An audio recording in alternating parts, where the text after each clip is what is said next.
3 2 1 ভাই আবার এসে আবার। আর ওই ঘরটা এত ডেঞ্জারাস ঘর, ওই ঘর থেকে বেরোনো অনেক মুশকিল। ওকে দেখো ঘরের মধ্যে চলে আসি।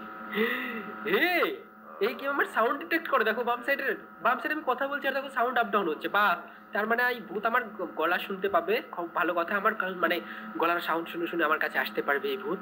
চলো এবার যেতে হবে আমাকে, এখান থেকে এসকেপ করতে হবে এই ঘর থেকে। আর যেটা অনেক মুশকিল একটা গেম হতে চলেছে, অনেকক্ষণের গেম। ও এখানে একটা টর্চ লাইট পেয়েছি, এটা আমি ইউজ করতে পারি।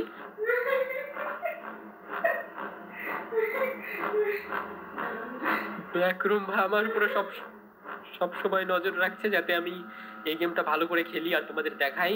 ওই জন্য ব্যাকরুমের অর্ডার মতো আমাকে এই গেম খেলতে হবে। পুরোপুরি কমপ্লিট।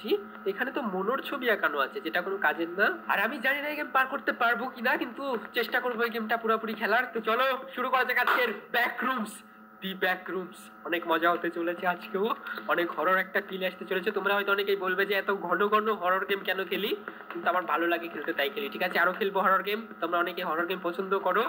বাক্সগুলো সরাও, তারপর আমাকে জিনিসপত্র খুঁজতে হবে। যেমন ফ্ল্যাশ লাইটটা পেলাম, এই চিকার বাচ্চা। আর এখান থেকে এটা নিয়ে নিচ্ছি, ক্রোবার পেয়েছি সম্ভবত। এটা কি ফ্ল্যাশ লাইটের ব্যাটারি পেয়েছি, একটা ক্রোবার পেয়েছি যেটা কাজে লাগবে। আমি জানি না কি কাজে লাগবে ক্রোবার। আর গ্রাফিক্স এর কোয়ালিটি তো দেখে মনে হচ্ছে আমি 1990s এরই বই দেখছি কোনো একটা। দাঁড়াও, এটা খুলতে হবে। এখানে আমি ক্রোবার দিয়ে খুলতে পারবো, যেটা ক্রোবার একটু আগেই পেলাম আমি। তার মানে ক্রোবারটা আমি ইউজ করতে পারবো এখানে। ওকে, ঘর খুলে দিয়েছি। চলো এবার আমাকে এক এক করে গেমটার পাজল সলভ করতে হবে। লাস্টে এই ঘর থেকে বেরোতে হবে। আর এই ঘর থেকে বেরোনো যতটা সহজ মনে হচ্ছে, গ্র্যানি গেমের থেকেও কঠিন এই গেম, মানে এসকেপ করা। ভয় পাওয়ানোর চেষ্টা করছে গেম, কিন্তু জানে না যে জাম্প স্কেয়ার দিয়ে আমাদের ভয় দেখানো অতটাও সহজ না। আর এখানে দেখাচ্ছে যে এখানে না ঢুকতে, কিন্তু আমরা তো এখানেই যাব।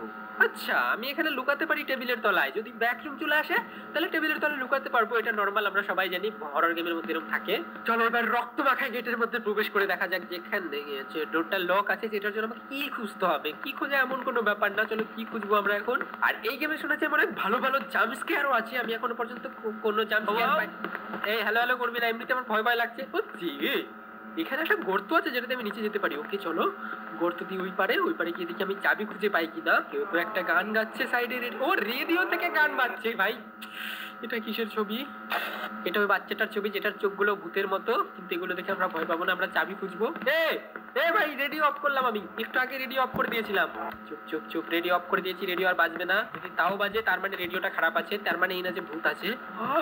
পুতুল পেয়েছি, একটা হরর পুতুল। পুতুলের এটা কি? ও পেট, আমি ভাবলাম অন্য কিছু মনে হয়। এটা ভূত নাকি কি জানি বলে ওগুলোকে, যেগুলো হচ্ছে পুতুল থাকে প্লাস্টিকের। এটা ওই প্লাস্টিকের পুতুল। এটা ভয়ানক লাগছে মোটামুটি, অতটাও না। চলো এখানে। আরে ভাই, এত পুতুল কেন এখানে আবার? একটার গলা নেই, একটার মাথা নেই। ভাই চলো এখান থেকে পালানো যাক। ক্রিপি ডল দেখে ভালো লাগে আজকাল। কত সুন্দর বড় বড় হাত আছে, যেটার কোনো পা নেই। এটা একটু ভয়ানক আছে, কিন্তু যতক্ষণ পর্যন্ত জাম্প স্ক্যার না দেবে কোনো ভূত এসে, ততক্ষণ পর্যন্ত কোনো ভয় টয় পাবো না আমরা। চলো আরো সামনে।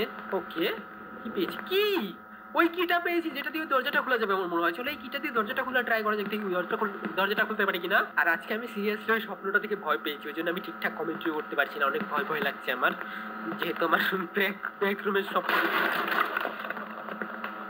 চিটিং ভাই, এগুলো হাওয়াতে না কিছু একটা ভূত আছে এই ঘরের মধ্যে, আমি জানি, ওই জন্যই ভয় লাগছে। তাছাড়া আমি অত সহজে ভয় পাই না কোনো গেম খেলতে। তোমরা জানো যে আমি কত বড় সাহসী।